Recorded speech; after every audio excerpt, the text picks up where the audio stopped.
సాధారణంగా ఒక పరీక్షలో సగం ప్రశ్నలకు తప్పు సమాధానాలు రాస్తే ఏమవుతుంది? ఫెయిల్ అవుతారు, లేదా కనీసం ఒక యావరేజ్ స్టూడెంట్ అంటారు. కానీ ఇక్కడ అలా కాదు. అవును. ఒక పరీక్షలో సగం ప్రశ్నలు వదిలేసి కేవలం మిగిలిన సగం మాత్రమే కరెక్ట్గా రాస్తే ఏకంగా దేశంలోనే టాపర్ అయిపోయే ఛాన్స్ ఉంటుంది. వినడానికి కొంచెం విడ్డూరంగా అనిపించినా భారతదేశంలో జరిగే ఒక పరీక్ష అసలు స్వరూపం ఇదే. ఈరోజు మన సమగ్ర విశ్లేషణకు స్వాగతం. ఇవాళ మన ముందు యూపీఎస్సీ సిఎస్సి ప్రిలిమ్స్ 2026 అనే ఒక డాక్యుమెంట్ ఉంది. అవును. మే 24, 2026న జరగబోయే ఆ ఎగ్జామ్ గురించి ఇందులో చాలా డీటెయిల్గా ఇచ్చారు. రైట్. సో ఈ డాక్యుమెంట్ ఆధారంగా కేవలం సిలబస్ ఏంటి, తేదీలేంటి అనేది మాత్రమే కాకుండా అసలు ఈ వడపోతను దాటడానికి ఎలాంటి మైండ్ సెట్ కావాలి, ఆ కట్ ఆఫ్ మ్యాథ్స్ వెనక్కున్న లాజిక్ ఏంటి అనేవి డీకోడ్ చేయడమే ఇవాల్టి మన మిషన్. సరే, దీన్ని కొంచెం విడమర్చి చూద్దాం. అసలు ఈ ఎగ్జామ్ని ఎందుకు ప్రపంచంలోనే one of the toughest exams అంటారు? దాన్ని అర్థం చేసుకోవాలంటే ముందుగా మనం యూపీఎస్సీని ఒక సాధారణ ప్రభుత్వ ఉద్యోగాల పరీక్షగా చూడటం మానేయాలి. ప్రపంచ స్థాయిలో కొన్ని టఫ్ ఎగ్జామ్స్ ఉంటాయి. అంటే వేరే దేశాల్లో లాగా అంటారా? కరెక్ట్. ఉదాహరణకు చైనాలో యూనివర్సిటీ అడ్మిషన్స్ కోసం గౌకావో అనే ఒక ఎగ్జామ్ ఉంటుంది. అలాగే అమెరికాలో డాక్టర్లకు లైసెన్స్ ఇచ్చే యూఎస్ఎంఎల్ఈ టెస్ట్ ఉంటుంది కదా. అవును అవును, ఆ ఎగ్జామ్స్ చాలా కష్టమని విన్నాను. ఎగ్జాక్ట్లీ.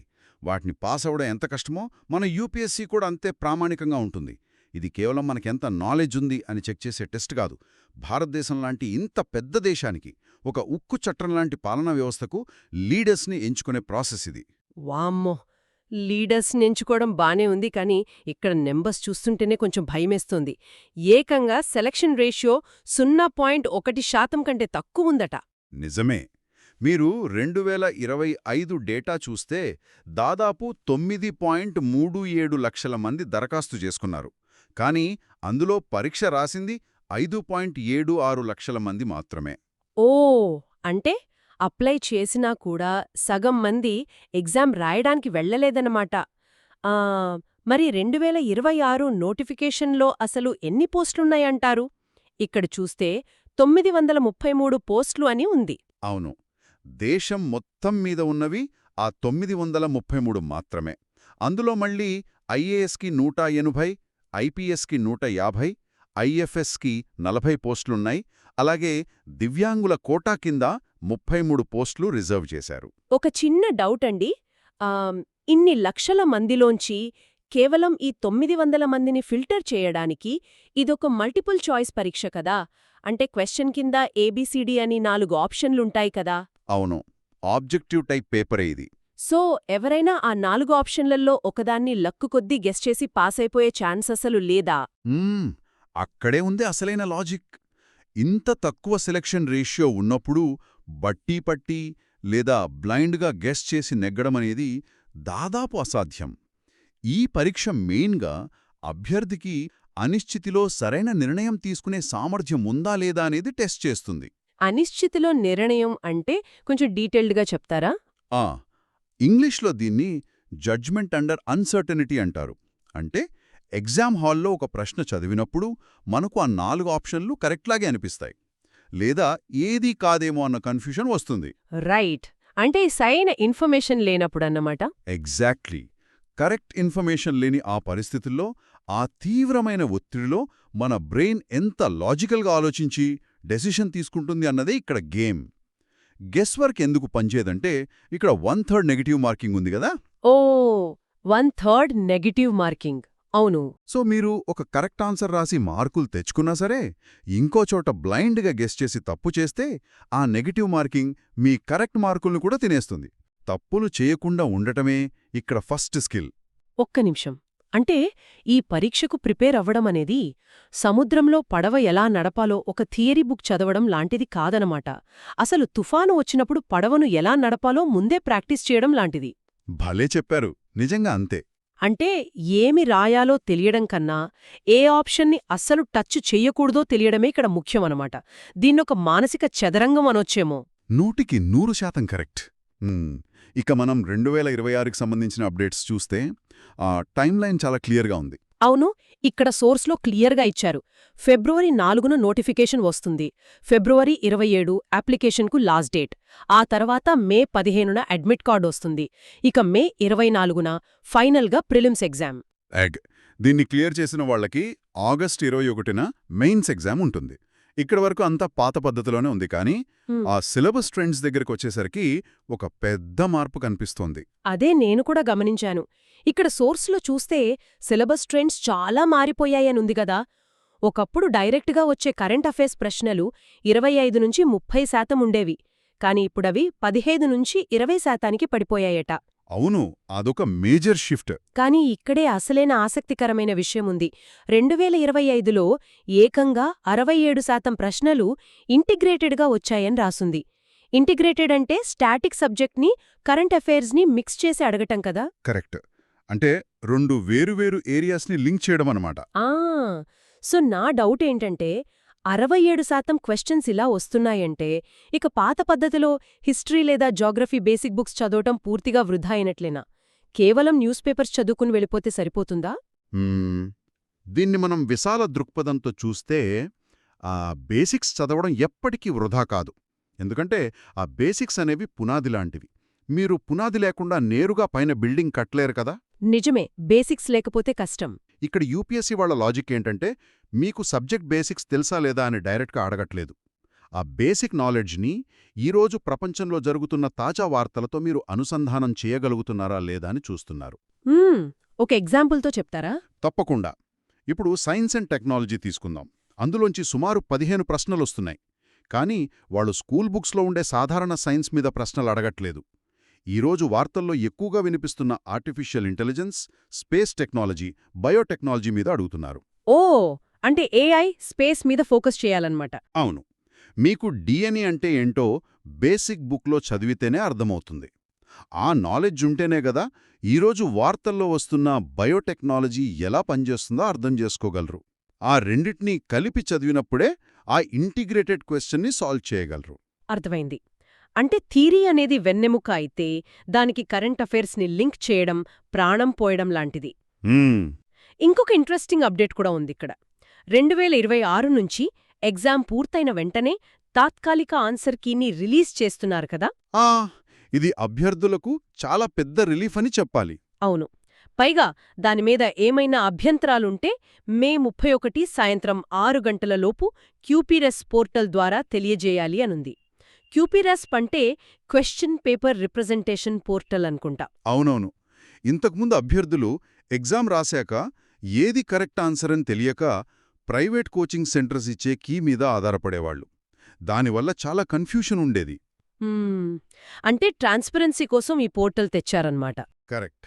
ఇప్పుడు నేరుగా అభ్యర్థులే యూపీఎస్సీకి తమ అభ్యంతరాలను ప్రూఫ్స్తో సహా పంపించే అవకాశం దొరికింది. రైట్. మరి ఇందాక మనం నెగటివ్ మార్కింగ్ ఉచ్చులో పడకూడదు అని మాట్లాడుకున్నాం కదా. గెస్సింగ్ తగ్గించాలంటే అసలు మనం ముందుగా కొన్ని సబ్జెక్టుల మీద గట్టి పట్టు సాధించాలి. అవేంటో ఈ డాక్యుమెంట్లో సబ్జెక్టుల వారీగా చాలా క్లియర్గా ఇచ్చారు. అవును. ఎందులోంచి ఎన్ని వస్తున్నాయో ఒక ప్యాటర్న్ లాగా ఇచ్చారు. ఇక్కడ చూస్తే పాలిటీ నుంచి 15 ప్రశ్నల దాకా వస్తున్నాయి. దీనికి లక్ష్మీకాంత్ బుక్ ఒకటే చదివితే స్కోర్ చేయొచ్చు అని ఉంది. అలాగే ఎకానమీ నుంచి 12-15, హిస్టరీ నుంచి 12-16 ప్రశ్నలు వస్తున్నాయి. జియోగ్రఫీ, ఎన్విరాన్మెంట్ సంగతేంటి? అన్నిటికంటే ముఖ్యంగా జియోగ్రఫీ నుంచే అత్యధికంగా 14-18 ప్రశ్నలు అడుగుతున్నారు. అలాగే ఎన్విరాన్మెంట్ నుంచి 10-15 ప్రశ్నలు వస్తున్నాయి. కాని ఇక్కడ నన్ను ఆశ్చర్యపరిచిన పాయింట్ ఒకటుంది. అదేంటి? యూపీఎస్సీ అనూహ్యంగా ఎలా ప్రవర్తిస్తుందో చెప్పడానికి 2025 పేపర్ ఒక బెస్ట్ ఎగ్జాంపుల్ అట.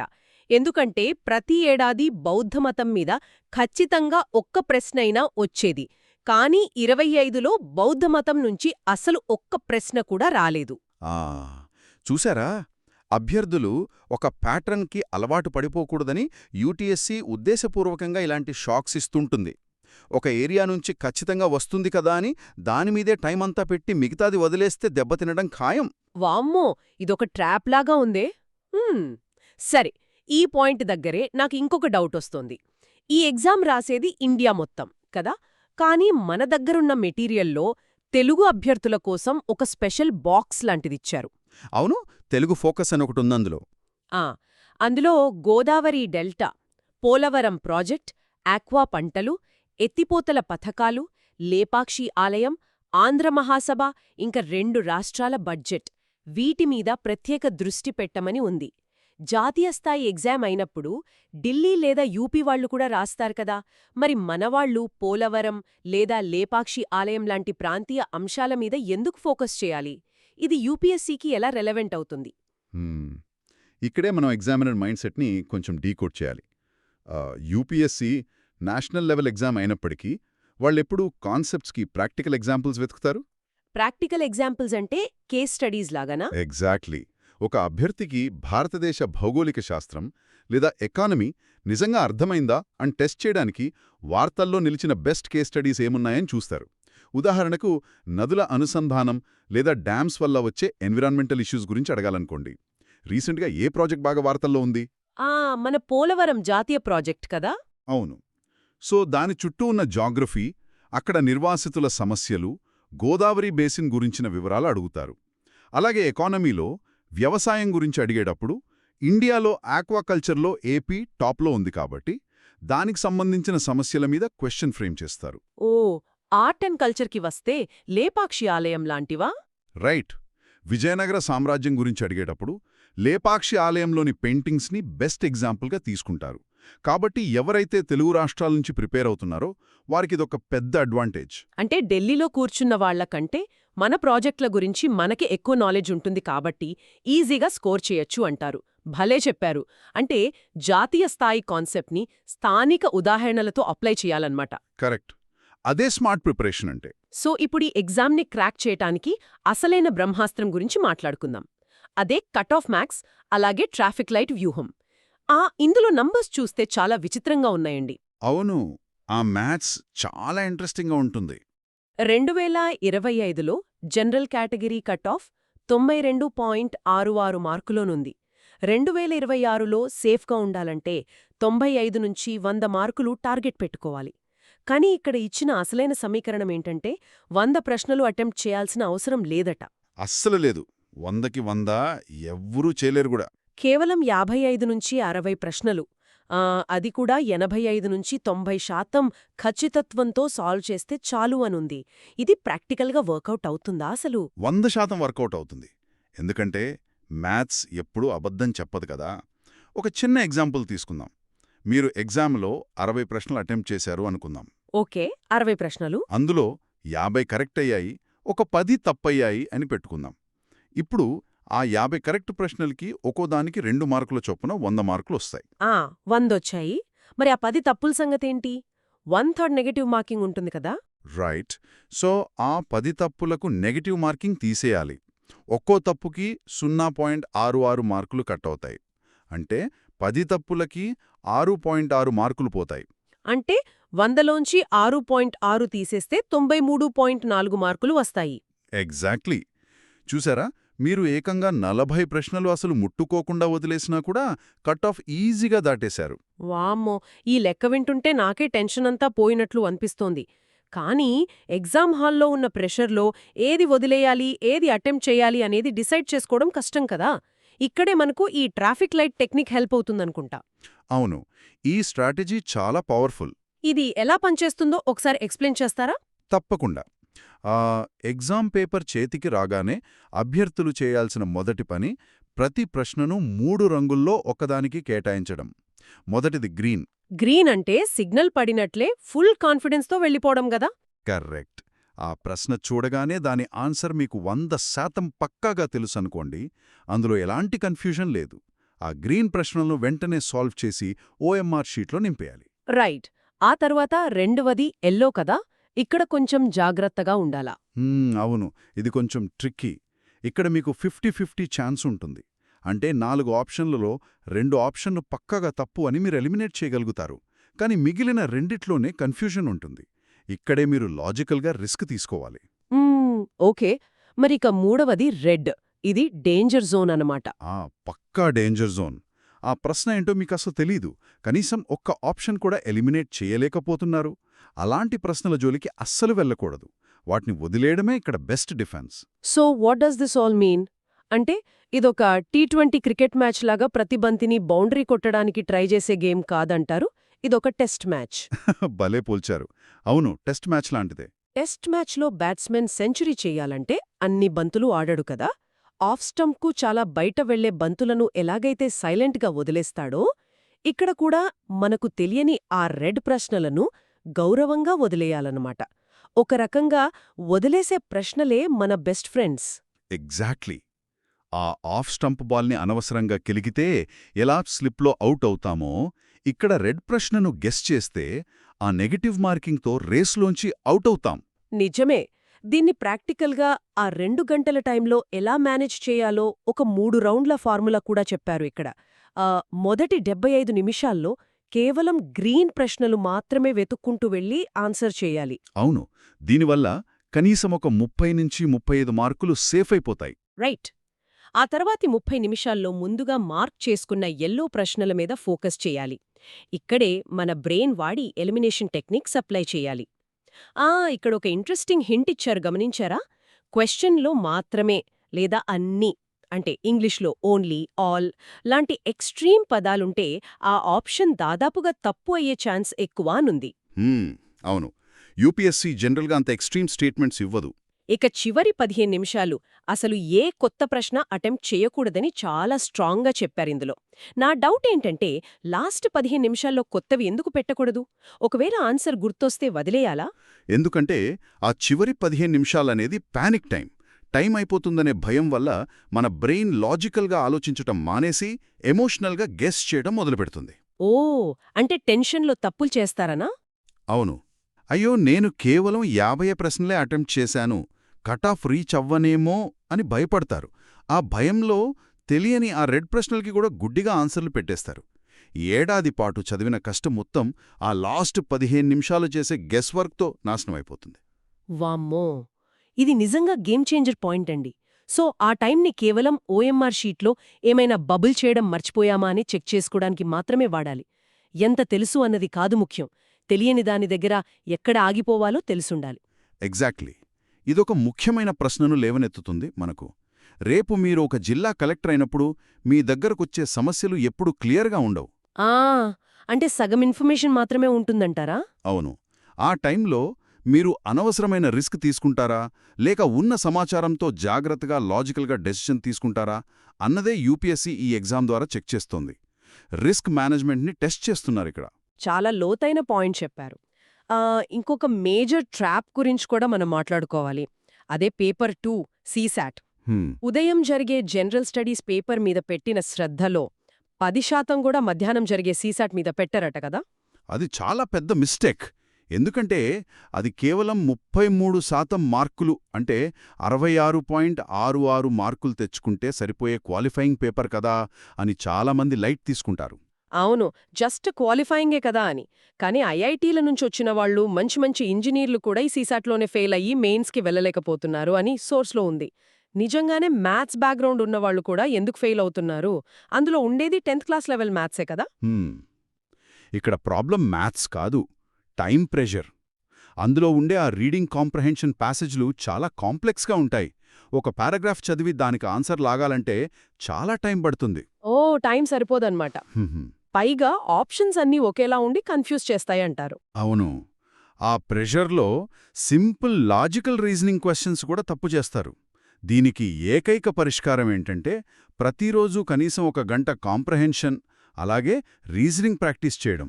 అంతే తప్ప నాకు మ్యాథ్స్ వచ్చు కదా అని డైరెక్ట్గా ఎగ్జామ్ హాల్కి వెళ్తే మాత్రం ఖచ్చితంగా బోల్తా పడతారు. రైట్. ఈ ఇన్ఫర్మేషన్ మొత్తం వింటుంటే ఈ పరీక్షను ఎదుర్కోవడానికి ప్రిపరేషన్ ఎంత ముఖ్యమో ఆ స్ట్రాటజీ కూడా అంతే ముఖ్యమని క్లియర్గా అర్థమవుతోంది. ఇక ఎగ్జామ్ రోజుకి సంబంధించిన కొన్ని బేసిక్ రూల్స్ ఒకసారి గుర్తు చేసుకుందాం. మే 24న సమయపాలన చాలా ముఖ్యం కదా? చాలా ముఖ్యం.